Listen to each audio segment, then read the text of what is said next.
Students, मैं हरकेश प्रजापति आपका स्वागत करता हूं आपके अपने इस YouTube channel Harkesh study centre में।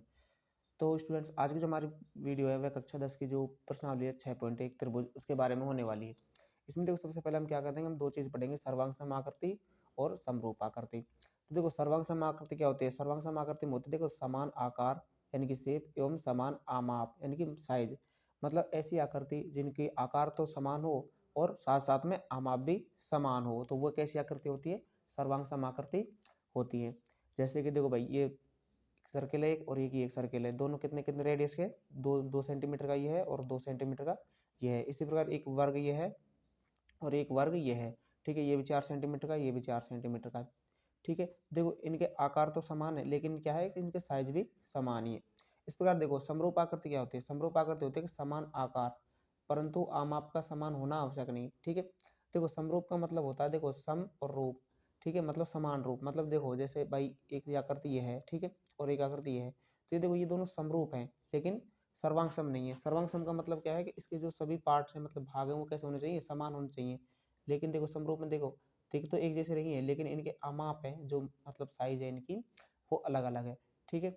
इसी प्रकार देखो, ये 2 सेंटीमीटर का एक वर्ग है और ये 3 सेंटीमीटर का एक वर्ग है, ठीक है। तो देखो, ये समरूप आकृति और सर्वांग सम आकृति में हम सिर्फ 6.1 में यही पढ़ेंगे, ठीक है।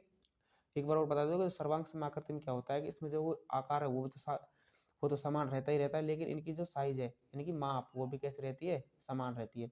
इसी प्रकार जो समरूप आकृति है उसमें क्या होता है कि आकार तो समान रहता है लेकिन इनकी जो आमाप है, मतलब इनकी माप है, जो समान नहीं होती, ठीक है। तो अब बात करते हैं इसके जो 6.1 के जो क्वेश्चन है उसके बारे में। तो इसका जो पहला क्वेश्चन है कि कोष्टकों में दिए गए शब्दों में से सही शब्द का प्रयोग करते हुए रिक्त स्थानों को भरिए। अब देखो, पहला क्वेश्चन है, इसमें सभी व्रत खाली जगह होते हैं। देखो, सभी व्रत कैसे होते हैं? सर्वांग सम या समरूप? देखो, सभी व्रत सर्वांग सम तो हो नहीं सकते, ठीक है भाई। कोई दो दो रेडियस का भी होगा, कोई 3 रेडियस का भी होगा, कोई 4 का भी होगा, तो वो कैसे होंगे? वो समरूप हो सकते हैं, ना कि सर्वांग सम। तो यहाँ पे हमारा आएगा समरूप, ठीक है।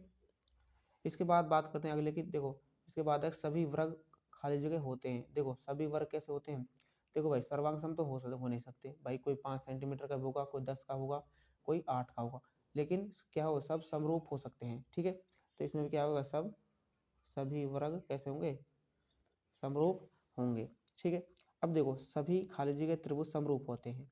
देखो, सभी त्रिभुज समरूप कौन से होंगे? देखो, समद्विबाहु तो होंगे नहीं, क्योंकि उनके देखो दो भुजा कैसे समान हो गए, तीसरी भुजा अपने आप समझ जाएगी, ठीक है। तो देखो, समबाहु त्रिभुज कैसे होंगे? वो समरूप होंगे। तो इसमें कौन सा आएगा? समबाहु, ठीक है। अब इसके बाद है कि भुजाओं की समान संख्या वाले दो बहुभुज समरूप होते हैं यदि उनके संगत कोण खाली जगह हो तथा उनकी संगत भुजाएं खाली जगह हों। तो देखो, जब भी दो बहुभुज हों, ठीक है, और उनसे पूछे समरूप हैं या नहीं, तो उनके लिए एक नियम है, भुजाओं की समान संख्या वाले दो बहुभुज समरूप हों यदि उनके संगत कोण कैसे होने चाहिए? बराबर, ठीक है। और उनकी संगत भुजाएं कैसी होनी चाहिए? समानुपाती, ठीक है। तो वो कैसे हो जाएंगे? वो बहुभुज कैसे हो जाएंगे? समरूप हो जाएंगे, ठीक है।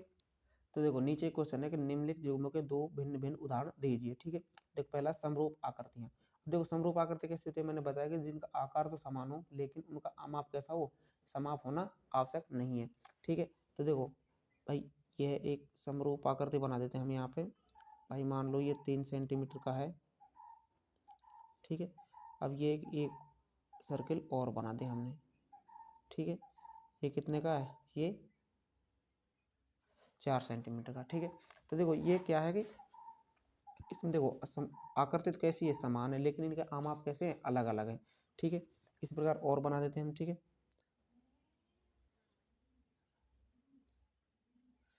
ये 5 सेंटीमीटर का है, ठीक है, और ये 2 सेंटीमीटर का है। एक आकृति और बना देते हैं,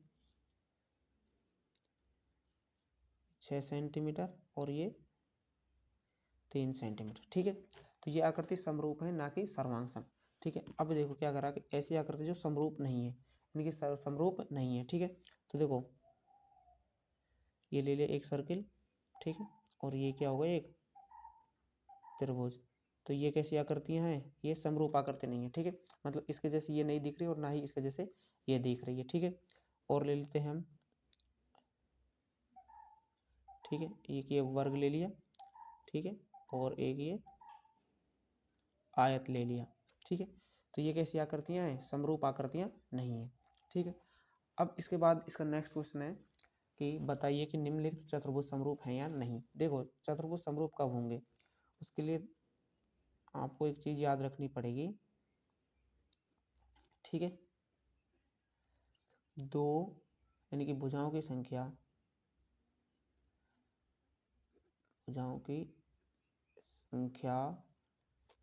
समान वाले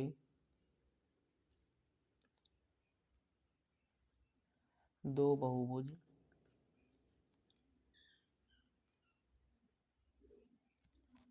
समरूप होते हैं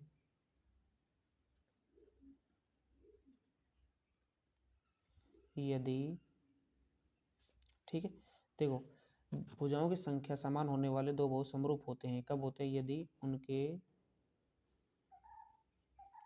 संगत कोण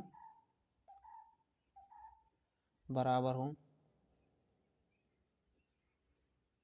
ठीक है, और दूसरा है उनकी संगत भुजाएं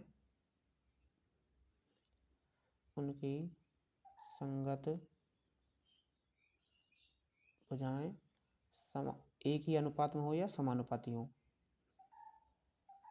एक ही अनुपात या समानुपाती हो। ठीक है भाई, जब भी आपको दो बहुभुज दे देगा, ठीक है, दो समान संख्या वाले दो बहुभुज देगा, जैसे भाई इसमें देखो कितनी भुजाएं, चार भुजाएं, इसमें भी चार भुजाएं, ठीक है, वो पूछेगा ये समरूप है या नहीं। तो हमारे पास एक प्रॉपर्टी है कि ये भुजाओं की संख्या समान वाले दो बहुभुज समरूप होंगे यदि उनके संगत कोण बराबर हों और उनकी संगत भुजाएं एक ही अनुपात में समानुपाती हों। ठीक है, देखो इनकी संगत भुजाएं तो देखो समान आ जाएंगी, ठीक है, लेकिन इनके कोण क्या है? संगत कोण बराबर नहीं। इसके तो 90 डिग्री दे रखा है, लेकिन इसका कुछ भी कोण नहीं है, तो यह आकृति कैसी? समरूप नहीं है, समरूप नहीं है। ठीक है, तो यह आकृति कैसी है? समरूप नहीं है। तो यहाँ पर हमारे पास जो प्रश्नावली 6.1 वो कंप्लीट होती है। ठीक है, यदि आपको कोई पार्ट समझ नहीं आया तो आप हमें कमेंट करके बता सकते हैं। तो मिलते हैं नेक्स्ट वीडियो में, तब तक के लिए थैंक यू।